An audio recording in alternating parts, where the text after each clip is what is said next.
Good afternoon. Welcome to Thursday, April 23rd's Daily Reflection.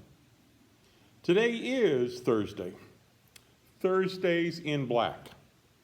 I learned about this movement following the ELCA's assembly this past summer. Thursdays in Black was organized by the World Council of Churches back in the 1980s as a symbol of standing with victims and survivors of gender-based violence. And I wondered then, why did it take me so long to hear about this? I now try to wear a black shirt every Thursday as my sometimes silent way of protesting gender-based violence. And sometimes on Thursdays in Black, I'm not so silent, like today. When I was at Thanksgiving Lutheran in Santa Rosa, a group of folks wanted to do something different one Advent and Christmas season. We decided that we would see if the YWCA had any special needs. In a phone conversation with the director, I learned that the Y also had a women's shelter for women and children escaping domestic violence. She told me that oftentimes the children were forgotten during the Christmas season because the moms were just simply unable to afford to buy presents for them. That settled it. We then decided to do that. That conversation started a new tradition at Thanksgiving Lutheran. We got the names, the ages, and the wish lists for first 2 families, then 3, then 4, and more families. And just as we do here at Shepherd of the Hills with our Santa Marta program, members went out and bought and wrapped Christmas presents for their adopted children. I was thrilled that I got to play Santa and make the delivery. At first it was to the Y's main offices, and then when I was trusted enough, I got to deliver them to the shelter itself. Another group of women at Thanksgiving made arrangements with the shelter director to come and refurbish some rooms, one at a time. The difference made a huge difference in the lives of the residents at the shelter. Simple changes allowed the women and children to see that they were loved by someone. People they didn't know cared about them. The moms and kids were overwhelmed by the generosity, the director told me one day. After my eyes had been opened to the struggles of women and children I came in contact with through that Y program, I remember denouncing domestic violence in a sermon one Sunday. I cannot recall what I said exactly, other than I simply said something like, "It's just unacceptable for us." The impact on me was almost immediate. Upon leaving worship that Sunday, a first-time worship guest pulled me aside and asked me if I was really serious about my comment or was I just being politically correct. I told her, no, indeed, my eyes had been opened to something that's been there, I just didn't see it.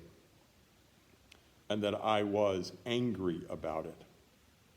She then told me her story of domestic violence. She didn't hold back on her wounds. In addition to the beatings that she received, there was the controlling and the belittling behavior of her husband.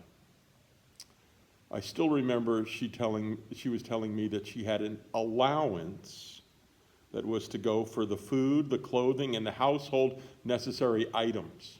That each week she had to give an accounting of every penny she spent, reminding her this was not your money, but mine. She said she wanted a different life. She said she wanted a different relationship. And I said I really believe that God wanted her to have a life-affirming relationship, not the life-denying relationship that she was in. I was overwhelmed with joy one day when she stopped by to say that she had broken away and was making a new life for herself. Simple things make a big difference, like gifts on Christmas for kids who don't expect anything. Repainted rooms, renewed rooms. Simple words make a difference too. Thursdays in Black give us an opportunity to make a difference. April is Domestic Violence Awareness Month, and in the weeks of sheltering at home when we're with each other all the time, there has been an increase in domestic violence. I've noticed a number of Facebook posts offering safe haven for victims. In recent weeks, there have been those posts saying that if you, their friends, are victims, then come to our house and we'll offer protection. The door is always open to you. That's great news for those who are abused. To those of you who have posted those things, thank you for reaching out and offering sanctuary to those in need. What a great faith decision to make. Are you also aware that police dispatchers are being trained to know that if someone calls 911 and orders a pizza, it's often not a misdial, it's a call for help? Well, this call to action, Thursdays in Black, is not just for the areas of domestic violence. It's also a sign of being aware of the other acts of violence that happen, such as human trafficking, violence toward the LGBTQ community, sexual harassment and rape, and the list goes on and on. So now I'm going to ask you to do something with me. Join me on Thursdays. Join me on Thursdays in Black. A black shirt, black pants, black skirt, black dress, something black and visible. But I also ask you to join me in setting aside part of your Thursdays for a special word of prayer for a world without violence and rape, a world without human trafficking, a world without sexual harassment, a world without violence toward the LGBT community and our brothers and sisters. To pray for a world of acceptance, a world of peace, and a world of unity. Thursdays in Black can and will make a difference. I also look forward to seeing you on Sunday. I don't know if you'll be wearing black, but that'd be okay, or white, or red, or green, or any of the other colors of the rainbow. Remember also, wash those hands. Stay home if you're sick. Love one another, especially love one another.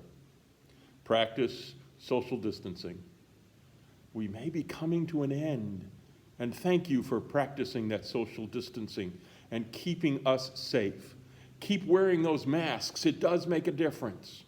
And of course, as Sergeant Esterhaus tells us in Hill Street Blues, be careful out there.